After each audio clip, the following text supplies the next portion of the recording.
Good evening, I'm John Yang. Jeff Bennett and Amna Nawaz are away. On the NewsHour tonight, Iran rejects President Trump's ceasefire proposal as Israeli strikes continue in Tehran and U.S. Army paratroopers head to the region. Then Meta and YouTube face a legal reckoning over charges their platforms are a danger to children and teens.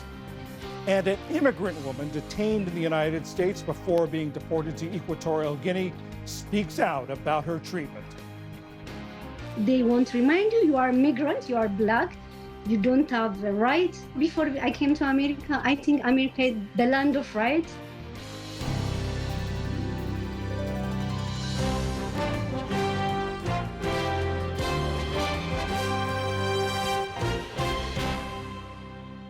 Major funding for the PBS News Hour has been provided by On an American Cruise Line's journey, travelers can experience the maritime heritage of the Maine coast and New England islands. Our fleet of small cruise ships explores seaside villages, private harbors, and historic lighthouses, while experiencing the local customs and cuisine that define New England. American Cruise Lines, proud sponsor of PBS News Hour. Certified financial planner professionals are proud to support PBS News Hour. CFP professionals are committed to acting in their clients' best interest. More information at letsmakeaplan.org.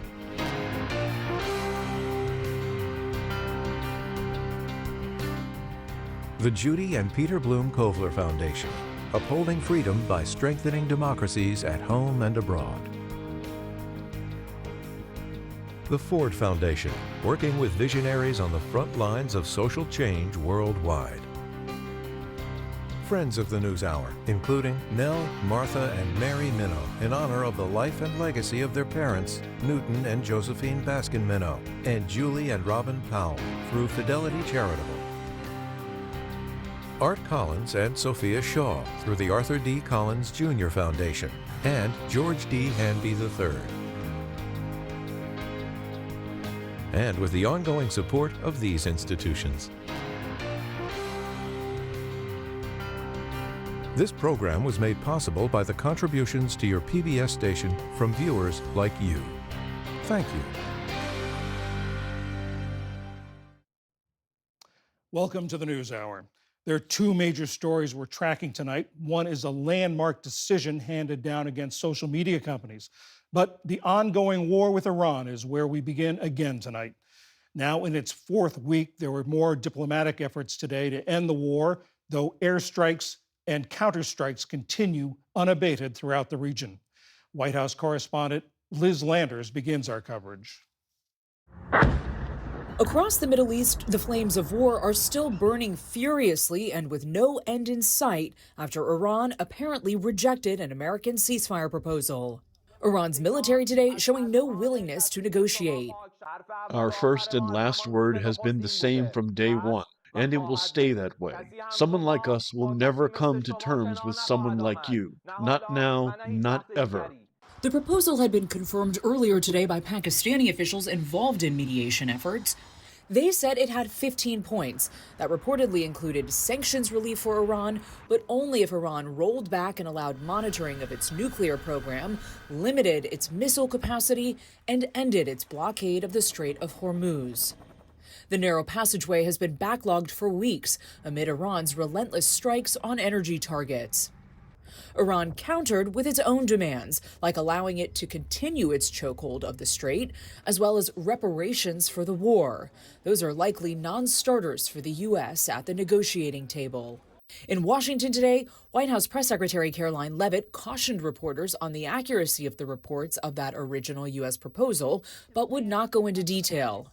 The White House never confirmed that full plan. There are elements of truth to it, but some of the stories I read were not entirely factual. So I am not going to negotiate on behalf of the president here at the podium. What I will tell you is these talks are ongoing. We're not going to get into the nitty-gritty details that have been exchanged between the United States and Iran at this time. And Leavitt warned Iran not to, quote, miscalculate again, pointing to the United States killing of much of Iran's top leadership. But if Iran fails to accept the reality of the current moment, if they fail to understand that they have been defeated militarily and will continue to be, President Trump will ensure they are hit harder than they have ever been hit before.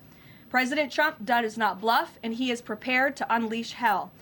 The U.S. military says it continues to hit targets inside Iran, and thousands more American troops are reportedly on their way to the region, including Marines, paratroopers, and sailors. House Speaker Mike Johnson today said that's meant to send a signal. The buildup of troops is very different than boots on the ground. We don't have boots on the ground. I don't think that's the intention, but I think Iran should watch that buildup, and they need to take note of that. Israel says it too has ramped up its air assault on Iran as well as southern Lebanon. While Tehran and Hezbollah, the Iran-backed militant group in Lebanon, respond with missiles of their own. And states across the Persian Gulf continue to find themselves caught in the crossfire. Early today, smoke rose over Kuwait's international airport after an Iranian drone hit a fuel tank there. And in Iraq, this complex, belonging to the Iran-backed Popular Mobilization Forces, reduced to rubble by an airstrike. But Iraq says a military clinic was also hit and 7 soldiers killed. Their relatives left to reckon with loss and uncertainty. How long will we stay like this? We are losing our sons every day. The Iraqi army is being hit, and these victims are dying. What did they do to deserve this? Today, Iraq authorized the paramilitary group to respond to such attacks in self-defense, another escalation in a war that shows no signs of letting up. For the PBS News Hour, I'm Liz Landers.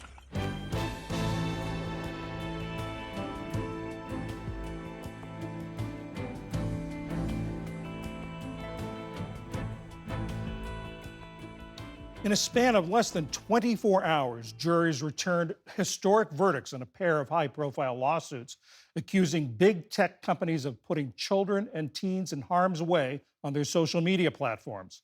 Today in California, a jury found YouTube and Meta, the parent company of Instagram and Facebook, liable for designing their platforms to be addictive for children and teens, despite knowing it could harm their mental health. All told, the companies would pay $6 million in damages. And yesterday in New Mexico, a jury ordered Meta to pay $375 million after it said the social media giant concealed what it knew about child sexual exploitation on its platforms. Jacob Ward is a tech writer. He is also host of the podcast and newsletter Rip Current. Jake, you noted that Meta has now been found liable under 2 different legal theories of this case. What does that mean? What implications does that have? So we're looking here first at New Mexico, which returned its verdict yesterday, and that case is about sexual exploitation as made possible by the platform. And as a result, under a sort of unfair practices statute, that's basically saying that the platform facilitated something dangerous. That's very different from what we saw in Los Angeles. And I would argue the Los Angeles verdict is the much, much bigger one when it comes to the precedent it sets. Because what that is saying is that it is the design of the platform, not the stuff we post on it, not even the way the algorithm moves content around. It is the way that like buttons and the way that people are bucketed together by interest. There's some stuff in the design of it, the the jury in Los Angeles determined. And that is an enormous deal. I mean, until now, John, we've really lived in a country where people have always just assumed, your choices are your own. We tend to, blame people for addiction and blame people for obesity. But what this jury is saying is that they're looking at a bigger system of basically architecture, a kind of, choice design system built by these 2 companies. And they're saying this has had a harmful effect on kids, is addicting them, and we won't stand for it any longer. In the California case, some parents spoke after the verdict. Let's listen to one of them. Being in that courtroom and hearing those answers from the jury, it's really validated, but a complete validation of what we've been screaming on the top of roofs about for years. And for parents, we now know that they were manipulating our children for profits while we were watching and trying to keep our families safe. They are the predators. The jury in that case awarded $6 million in compensatory and punitive damages. In New Mexico, $375 million. How much does that really affect these big tech companies? Well, it feels like a very small amount of money, 6 million compared to, Meta worth $1 trillion, Alphabet worth way more than that. But you got to think about all of the other cases that this sets the tone for. This is setting essentially a per plaintiff kind of price in this case. And so you have 350 family cases behind this, multiply 6 million times that, and you're well over $1 billion. You get then the 250 school district cases that come after that. That's thousands of kids in each school district. And suddenly you're looking at very, very big numbers very fast. Also, I would point out, just a few days ago, Meta's insurers sued and won to no longer have to insure them against the judgment in this case. And so that is another, there's basically no cap suddenly on the amount they could be hit with. And I would also just point out here, John, Meta gets a lot of the headlines here, and they were determined by this jury in LA to be 70% of the responsibility. But the other 30% was handed to YouTube, which has never been held to this kind of standard before. And the fact that they're now grouped together with this other social media platform could change that platform forever. So this really has the capacity not just to hit these companies with enormous fines, but also to change the way they do business. And parents like the one we just heard there are no longer just shrugging and saying, geez, it just feels like something's wrong, but I can't name it. Now there is a name for it, a legal theory for it, and suddenly there's a way for lots and lots and lots of people to sue like they'd never been able to before. Big numbers adding up, you said, but the prosecutors in New Mexico were asking for $2 billion. The jury only gave them $375 million. What do you make of that? Well, it was it's this thing where the per kid price was the statutory maximum was $5,000 per user, right? Per teenager in this case. And so they brought it down to $1,800 per. So again, that's, you're in a state of what, 2.1 million people. But you got to remember, there are state cases coming up that involve, Florida, 22 million people, New York, 19 million people. Now you're talking, I did the math the other day on it. If you look at all of the cases that are coming down the pipeline and you use that $1,800 per teenager judgment, you're looking at $40 billion alone. And that's just the cases that have been filed. You can imagine that as of today, there are, armies of lawyers who are going to start going on their own cases here. And so I think that this is going to be an enormous problem for these companies. And it's why, of course, they're going to appeal like crazy here, John.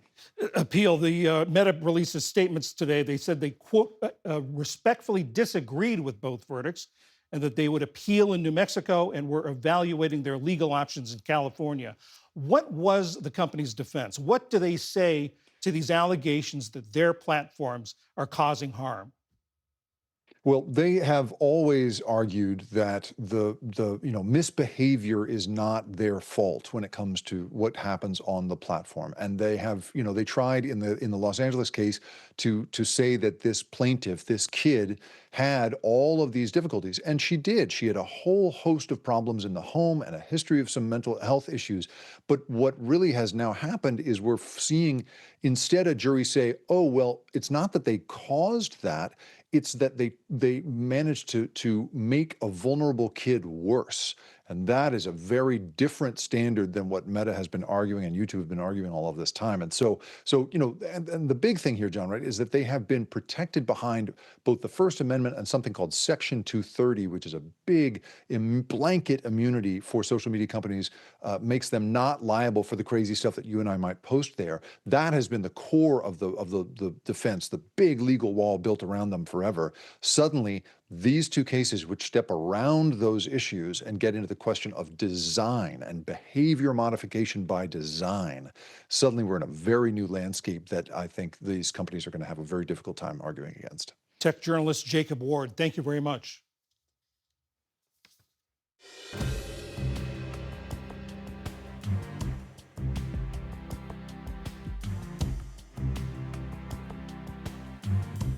In the day's other headlines, a Democrat has won the special election for a Florida state house district that's home to President Trump's Mar-a-Lago estate. Emily Gregory flipped the seat from Republican control. It was her first time running for elected office. President Trump endorsed her opponent, John Maples, and urged voters to turn out Tuesday to vote. He voted by mail, a practice he repeatedly criticizes. National Democrats say the upset win is a further sign of the party's momentum in this midterm election year. Police in the United Kingdom have arrested 2 men in connection with the arson attack that destroyed 4 ambulances belonging to a Jewish charity. Police called the arrest an important breakthrough, but noted that the security footage of the incident from early Monday morning showed 3 people. Officials are investigating the attack as an anti-Semitic hate crime and are also looking into a claim of responsibility by a group with potential ties to Iran. Russia says it shot down nearly 400 Ukrainian drones in a massive overnight attack across its regions and occupied Crimea. Fires broke out at several major Russian Baltic ports, leading them to suspend crude oil production. The drone attacks were one of the war's largest strikes on Russian oil facilities. Meanwhile, in Ukraine, Russian drones hit residential areas in Kyiv, injuring at least 9 people. In the past 24 hours, more than 1,000 drones and missiles struck Ukrainian cities. The back-and-forth attacks come as the United States-mediated peace talks have stalled and as Ukraine anticipates a Russian ground offensive this spring.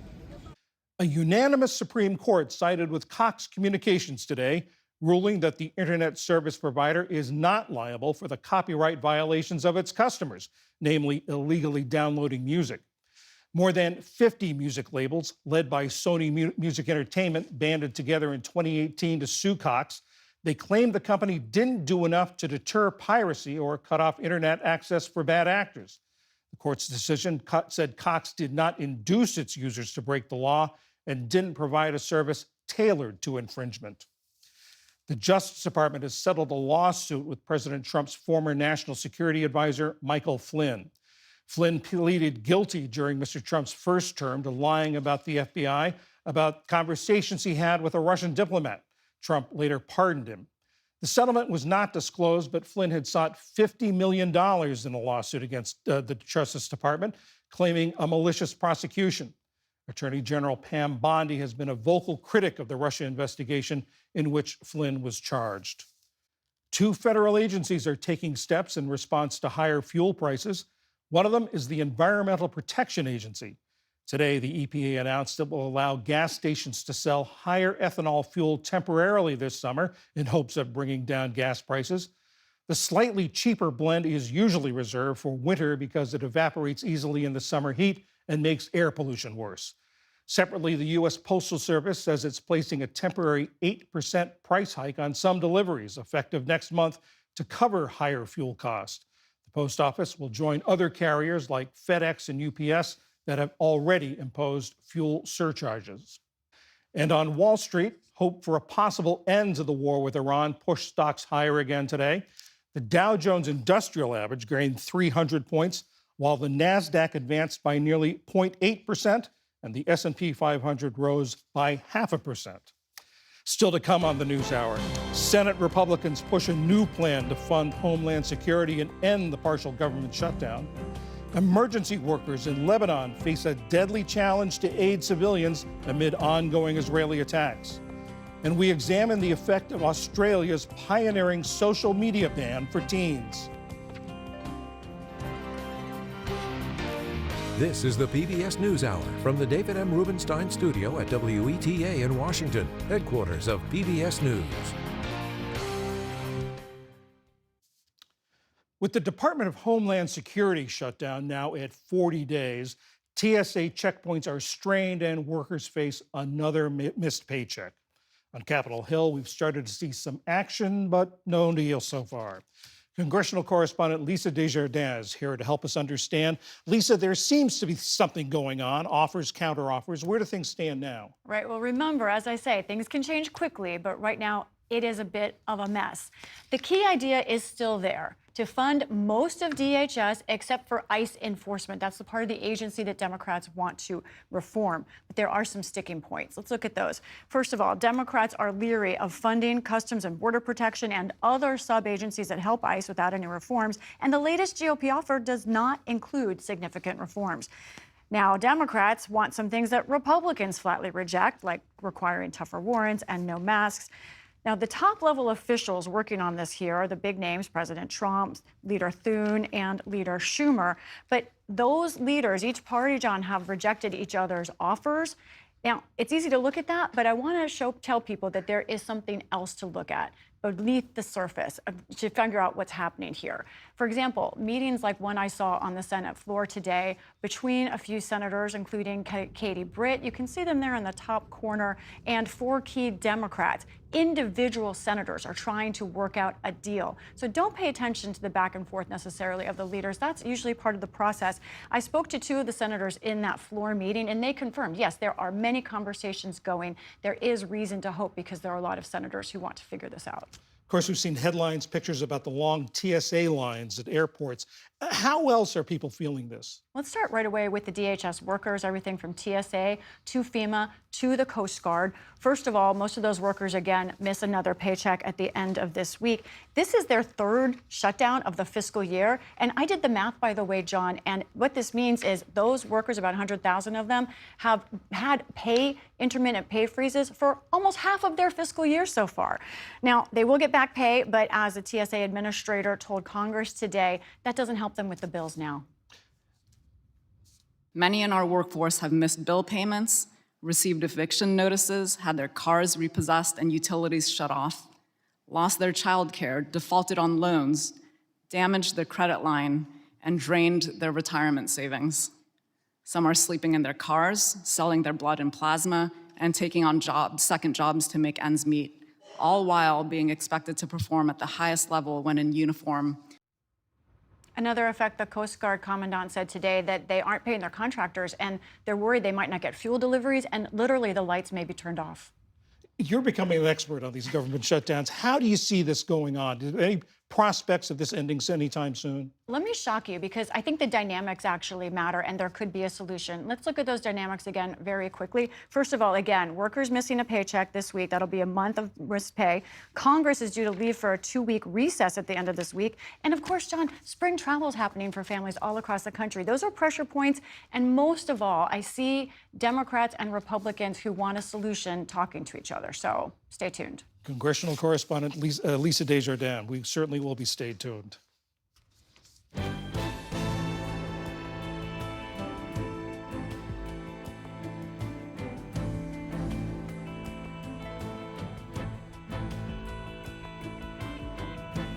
Blowback and backlash to social media and its effect on young people are reverberating across the globe, not just in the United States. In recent months, many countries, from the United Kingdom to Malaysia, have announced plans to enact measures restricting social media access for children and teens. Australia was the first to implement a ban like that late last year, setting an example that the other nations are now closely monitoring.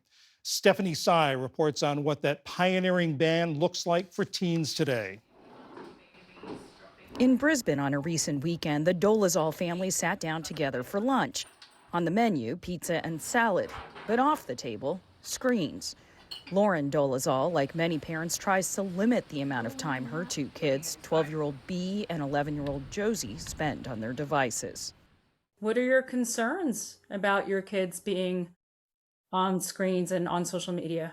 You have to worry about the impact it's having on their brain chemistry, the impact it has on their attention spans, and the impact it has on their own sense of self, I think. Josie uses an iPad for school, and Bea got her first smartphone when she started high school this January. Because she's catching the bus and walking to school and things like that. She has messaging on there. She has WhatsApp. The group chats are popping off all the time. But unlike teenagers in most other countries, when she turns 13, she won't be able to get on some of the world's most popular social media platforms. This is the day when Australian families are taking back power from these big tech companies. In December, Australian Prime Minister Anthony Albanese launched an ambitious experiment, banning teens under the age of 16 from using 10 social media platforms, including TikTok, YouTube, and Meta's Instagram and Facebook. Social media companies face steep fines if they don't make reasonable efforts to prevent underage users from holding accounts. I'm really proud of Australia for taking such decisive action in face of the evidence that they saw. Michael Notel, a researcher at the University of Queensland, has studied the relationship between screen time and socio-emotional problems in children. Young people are facing more and more mental health problems than any previous generation. Mental health problems are so debilitating that we really need to throw everything at it. And this is one easy thing in the toolkit, relatively speaking. Before the restrictions, 96% of 10 to 15-year-olds in Australia used social media. 72% had seen harmful content online, and more than half had been cyberbullied. Both major parties support the ban, and it's extremely popular. Lauren Dolezal says it came as a massive relief. As a parent with a child going into high school who wasn't yet on social media, it's become a very helpful tool to say no, because it's against the law. After a series of high-profile suicides, Dolezal says cyberbullying, too, was a main concern. One thing we can do as adults is take the loaded gun away from them, or take away that thing that they can use to hurt somebody, and you've got to protect kids from being harmed. From the start, the government set expectations that the rollout might be rocky. We know this law will not be perfect, but it is too important not to have a crack. Companies have introduced a range of tools to check their users' age, from self-reporting to technology that determines age based on selfies. Not exactly airtight methods. After the ban went into effect, many teens, like 14-year-olds Claire and Stella, still had access to their accounts. I kind of see where they're coming from, but I think if you can get a job at 14, if you can do babysitting and stuff, I think you should be able to have social media and have the government trust you on it. And strategies for circumnavigating the age verification systems quickly spread. So what are you actually trying to do, Ash? Make myself have wrinkles. Simply by making funny faces, 13-year-old Asher Patrikios was able to access Snapchat, one of the banned platforms. Oh, yeah, no, it worked? Let me in. There's no real point, really, because I'll just find more workarounds. About a month into the ban, the government announced companies had removed access to the accounts of about 4.7 million young users. But experts say those statistics may not tell the whole story. I'm very aware of some children that, were booted off but quickly made another account, and they're keeping on. Susan McLean, a former police officer, is widely known as the cyber cop for pioneering the field of cyber safety in her home state of Victoria. You cannot ban your way to safety. 10 platforms out of hundreds of thousands really is not going to make much of a difference. McLean says other unregulated apps are rushing in to fill the void. Instead of a blanket ban, she advocates for regulations that would make all platforms more safe. We need to make sure that when young people are on these platforms, they are not exposed to inappropriate content. They are not contacted by pedophiles. They are not going down rabbit holes of misogynistic and sexual content or suicide ideation content. Swipe left. For some teenagers, like 15-year-old Ezra Scholl, the ban threatens to take away a social lifeline. It wasn't always so. I wasn't allowed on social media, and when I got sick, my parents were like, go for it. Ezra had Hodgkin's lymphoma when he was 12 years old. The cancer triggered a nerve condition which left him paralyzed and unable to pursue his former hobbies, like playing basketball. Social media has really kind of filled that void in my social life, and it's given me the avenue to still be friends with my friends, make new friends, feel connected with the wider world. Natasha, Ezra's mom, says the government hasn't considered the gaps created by the social media ban for teens who are isolated, including kids in rural Australia and LGBTQ+ teens. We might be living in a very specific and extreme situation, but there are lots of other kids who use social media for similar connection, and the world might be just as inaccessible. One of the goals is to improve teens' mental health, but researcher Michael Notel says it's too early to understand the ban's full impacts. The effects here are not going to be perfect. We're not going to take away all kids' mental health problems straight away.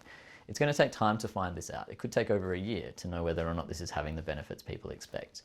Back at the Dolezals, 12-year-old B says most teens she knows were using social media responsibly. It'd be really good if there was just like on all the social media platforms, like stricter rules for kids that are under 16 if they are on it. But per mom's and now the government's rules, she'll stay off it until she's legally allowed. It's made that conversation around social media safety a little bit easier, and I think it gives you more time to then teach kids how to be on social media safely before it's put into their hands. While the world watches, so too will a panel of government-appointed experts to see if the experiment works as intended. For the PBS News Hour, I'm Stephanie Sy. Tomorrow, we'll bring you a report from Germany about how that country is considering a ban on social media for children under 14.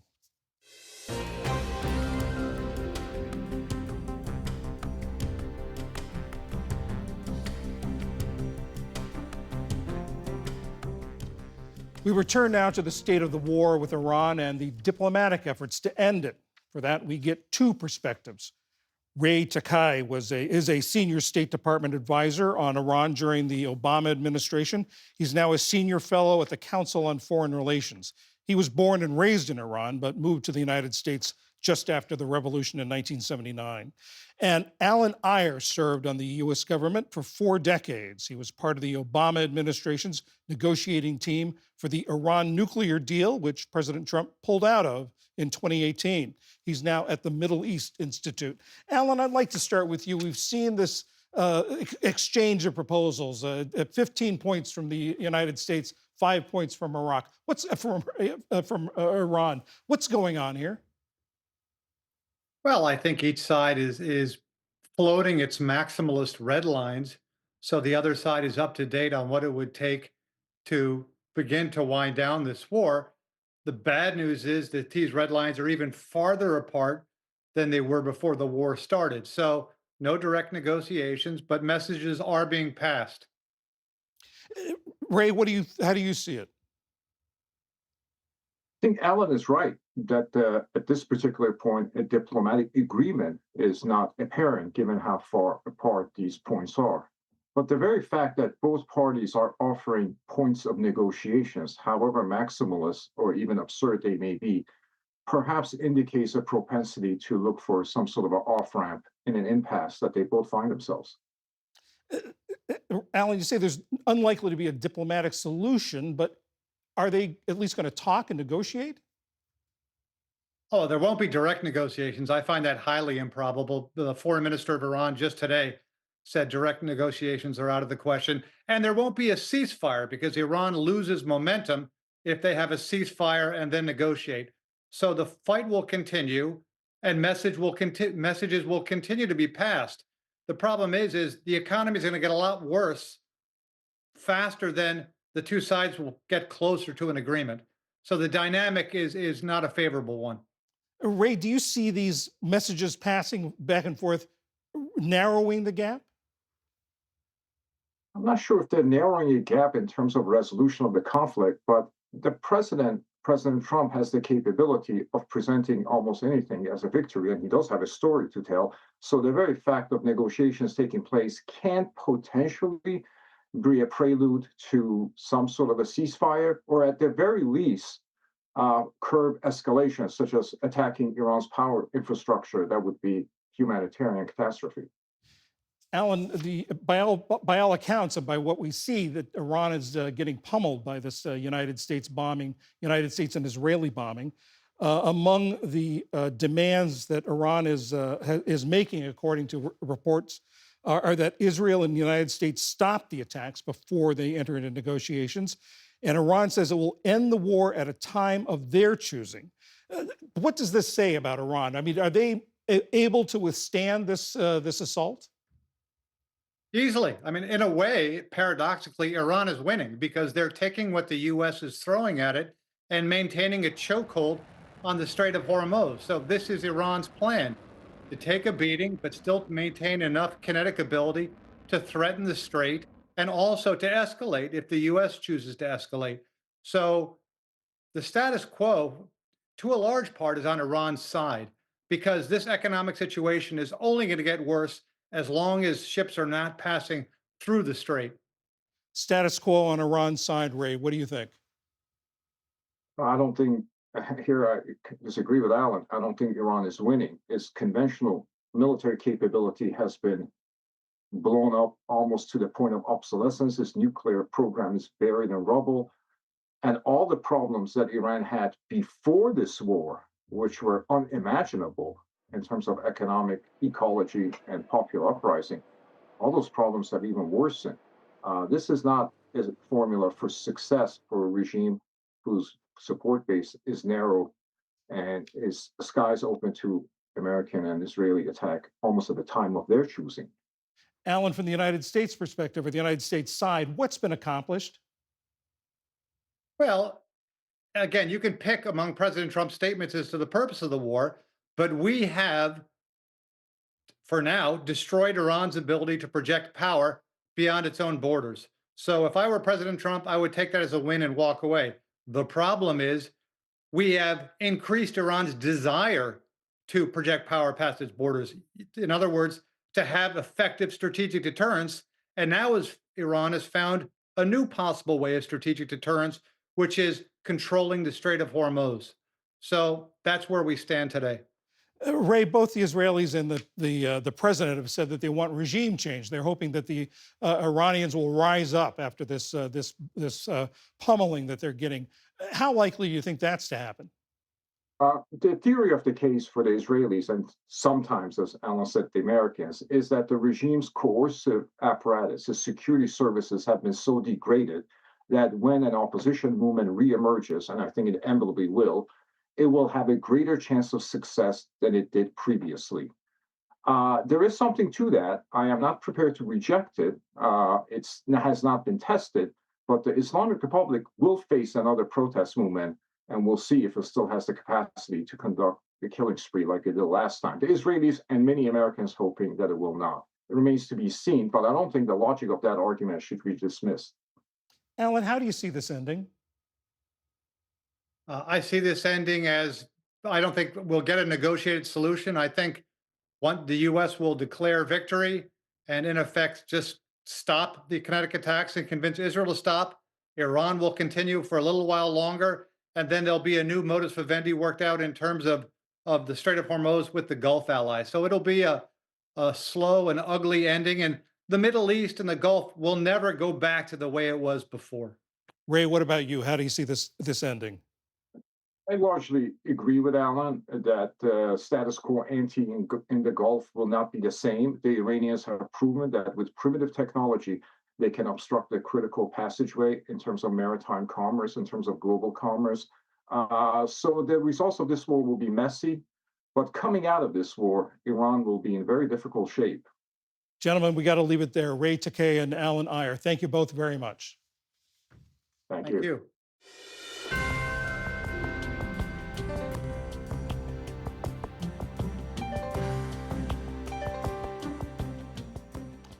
The war between Israel and the Iran-backed group Hezbollah has claimed more than 1,000 Lebanese lives, including 40 emergency workers. The latest victims were 2 civil defense workers who were buried today. They were killed in Nabatea, a southern town within an area of Lebanon the Israeli Defense Forces have placed under evacuation orders. The evacuation zone now extends up to the Zaharini River. Special correspondent Simona Foltine and videographer Adrian Hartrick traveled to Nabatea for this report. This is what southern Lebanon under Israeli evacuation orders looks like. Empty streets lined with shuttered stores, bombed out buildings, and burned cars. Just about the only vehicles on the road are ambulances racing to save the war's survivors. But they have not been spared by Israeli bombs. Hussein Fakih leads the civil defense in Nabatea. This is the station. The strike happened over there. All these vehicles belong to our employees. These were our living quarters that are now unusable. On March 17th, an Israeli strike hit a building just 10 yards from the civil defense. 12 emergency workers were injured. It happened 3 days after the IDF said that ambulances were used by Hezbollah for military purposes, a claim for which it provided no evidence. We were surprised because we are the civil defense. We are supposed to be guaranteed civilian protection. The Lebanese Civil Defense is a public emergency service that operates under the Lebanese state. They rescue people from underneath the rubble and put out fires caused by bombardment. Usually we are 32 in the station, but 15 were on a rescue mission, which reduced the number of casualties. Do you have any idea what was inside the building that was targeted? It's right in front of us. It's a residential building. There's nothing there. But since it's just 10 yards from us, you could say that we were directly targeted. As we speak, the shelling draws near, and Hussein is getting nervous. The planes are coming, so let us get out of here. Let's go up to the hospital. We just heard 2 airstrikes that were relatively close. One of them we could actually feel the shockwave, so we're gonna leave this place and head to the hospital. The Nabih Berri Governmental Hospital is located on a hill overlooking the town. Seeking sanctuary from Israeli strikes, first responders have set up camp in the hospital's parking lot. Since the war escalated 3 weeks ago, Israel has killed 42 emergency workers and injured 119 as part of what the Lebanese Ministry of Health called the deliberate targeting of medical workers and facilities. Dr. Ali Omeis is in charge of the emergency room. He takes us to see a first responder who was injured during a rescue operation. Ahmed suffered burns to his face and hands. He allowed us to film his injuries, but didn't want to be interviewed. He twitches with pain as the nurse cleans the wounds, a colleague holding his feet instead of hands in support. Dr. Ali explains what happened. There was an airstrike, but the projectile didn't explode. The civil defense were evacuating the targeted building. But then there was an explosion, possibly due to a second strike. Ahmad was injured and sustained second and third degree burns. The hospital has received more than 300 casualties this month. We are on the front lines of the war here in Nabatea, and this area is being targeted every day. Most of the cases that are coming are civilians, children, and first responders. The facility is normally staffed with 150 medics. Only 20 are left to cover the 24-hour shifts. They sleep at the hospital because the roads have become too dangerous. It's quite an eerie atmosphere here at the Nabih Berri Hospital in Nabatea, which is one of the largest in Lebanon's south. Normally, its halls would be bustling with patients. But after Israel placed much of Lebanon's south under forced evacuation orders, most of the population has left. The hospital staff, however, are holding out and have become the lifeline of the civilians who've chosen to stay behind. Dr. Ali sent his wife and 2 young girls to the capital Beirut when the war began and hasn't seen them since.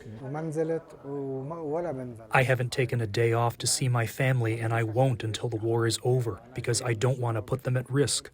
If I were to come and go to Beirut from the south, a conflict zone, this might be considered suspicious by the enemy, so I will rather endure being away from them. There are no guarantees the hospital and its staff won't come under fire. A few days ago, Israel hit a building just 200 yards away. The shockwave shattered windows and brought down ceilings.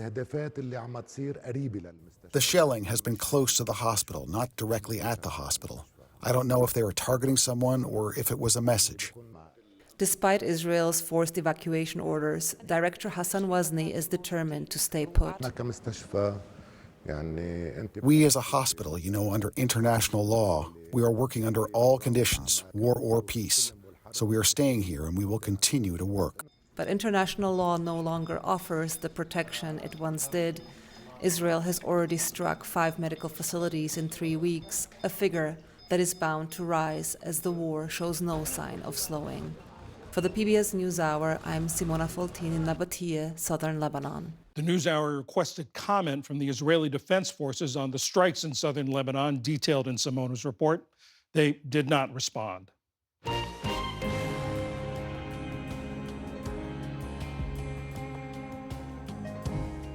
Since returning to office, the Trump administration has deported more than 675,000 people.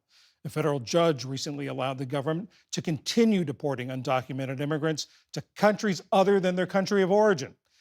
Even though the administration says it's removing the worst of the worst criminal elements, some migrants, including those fleeing political violence and who have made asylum claims, are getting swept up as well. William Brangham recently spoke with one of those people and her lawyer. We recently interviewed a woman who we will call Julia, who was deported through this policy. After she says she was violently attacked by her government soldiers, Julia fled her home country in East Africa 2 years ago. She took a flight to Brazil, traveled 2 months up through South America, crossed the treacherous Darien Gap, all the way to the U.S. border, where she hoped to claim asylum. She was detained in the United States for over a year, and then last summer, a judge ruled that Julia could not be deported back to her home country, given the risks that she would face. 4 months later, she was put on a plane and sent to Equatorial Guinea, a place she had never been and had never even heard of. Julia's lawyer, Meredith Yoon, joins us now. Meredith, thank you so much for being here. We spoke with Julia recently, and she described this horrendous story, explaining why she had to flee her country. And it goes like this. Her brothers, who were away at the time, had apparently joined an armed an opposition group. And government soldiers came to Julia's home to interrogate them to find out information about their brothers. And this is very, very hard to listen to. We also obscured Julia's face to protect her identity. But this is what Julia told us happened on that day. They came in the night. I remember there are 7. And 3 of them, they catch my father. They start beat him. Also, 2 of them, they catch my mom. And 2 of them, he take me on the ground and he raped me in front of my family. And he kicked my stomach more than 3 times. After he finished with me, he take his cigarette and he burned my breast. Would that kind of circumstance, clearly fleeing political violence in her home country, be the basis for a normal asylum claim? Yes, the facts of her case are absolutely heartbreaking and clearly form the basis for statutory eligibility for asylum in the United States. However, at the time she entered the United States, she was subject to a temporary rule that was in effect between May 2023 and May 2025 that made it much harder for people to seek asylum if they traveled through a third country before reaching the United States. She crosses, she gets arrested, and she's held in this detention center in Eloy, Arizona. We should say this happened during the Biden administration and transitioned into the Trump administration. But she's in this detention center for over a year. Is that common to hold people for such long periods of time? Unfortunately, we're seeing that people are being held in detention for much longer periods of time than was the case in the past. And this was the case for Julia.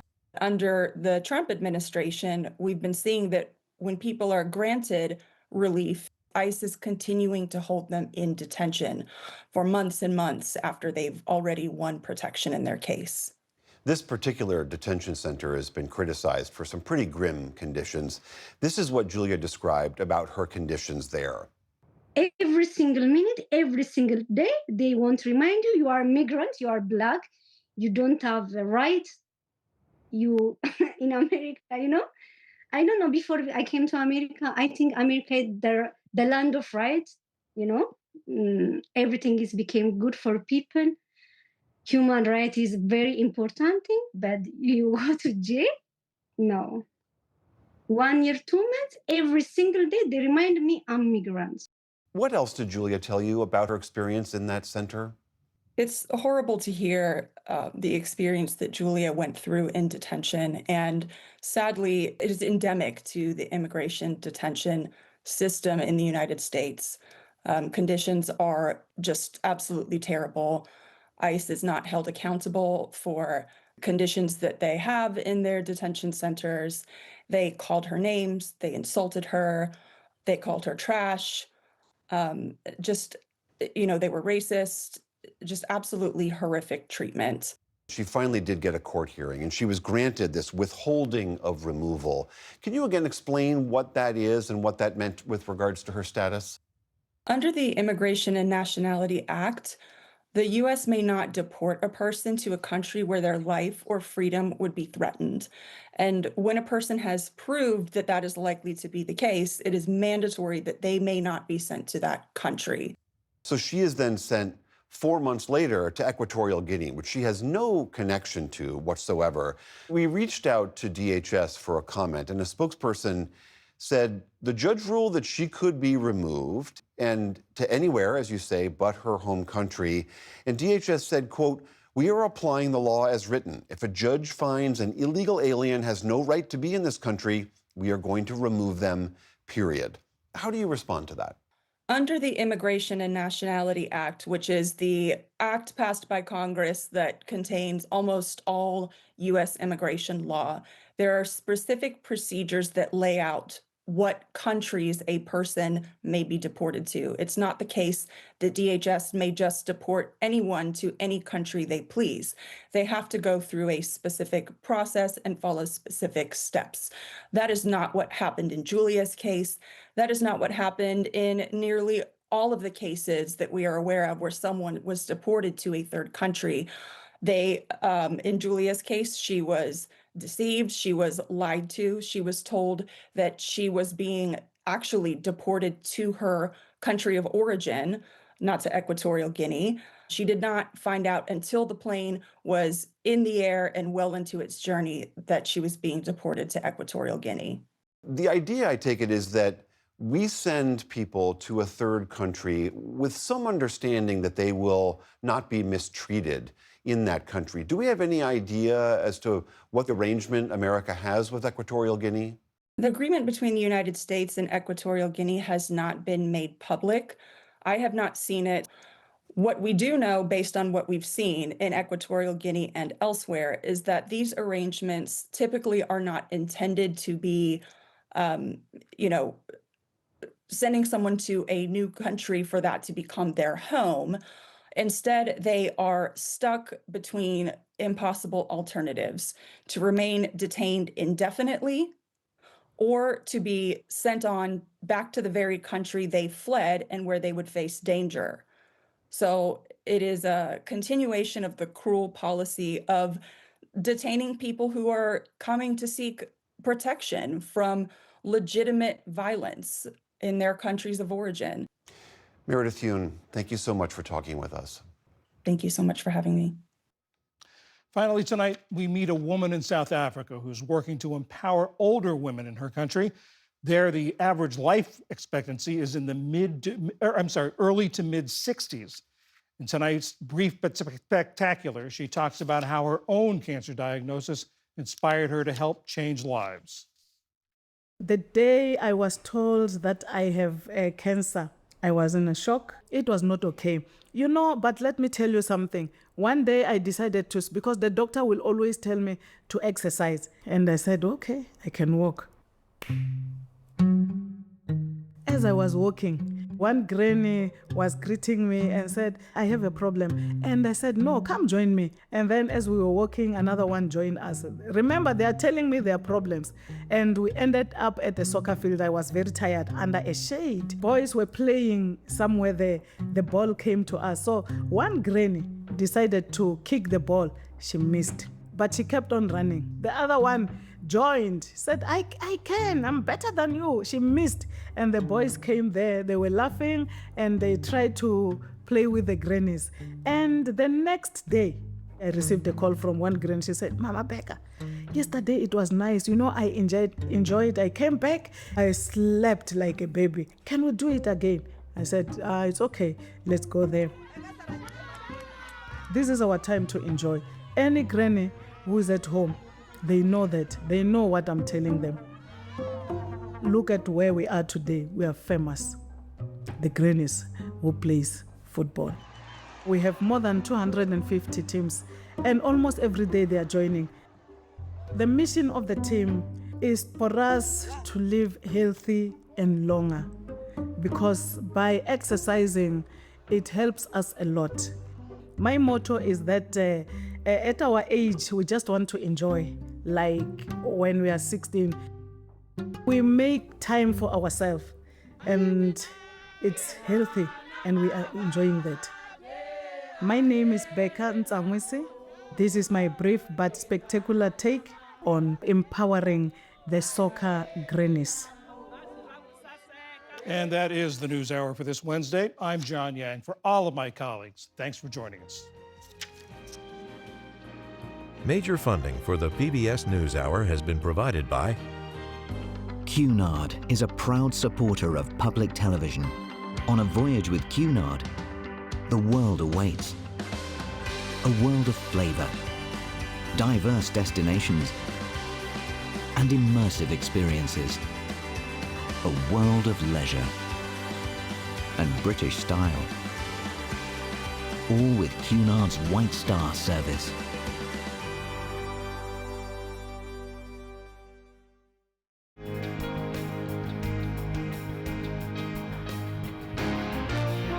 Friends of the News Hour, including Jim and Nancy Bildner and the Robert and Virginia Schiller Foundation. Certified financial planner professionals are proud to support PBS News Hour. CFP professionals are committed to acting in their clients' best interest. More information at letsmakeaplan.org. The Walton Family Foundation, working for solutions to protect water during climate change so people and nature can thrive together. Supported by the John D. and Catherine T. MacArthur Foundation, committed to building a more just, verdant, and peaceful world. More information at macfound.org. And with the ongoing support of these individuals and institutions.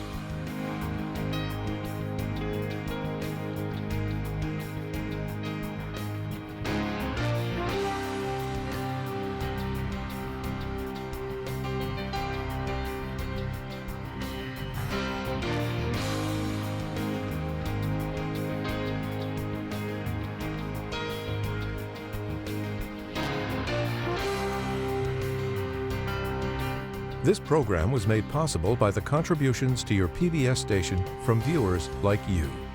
Thank you.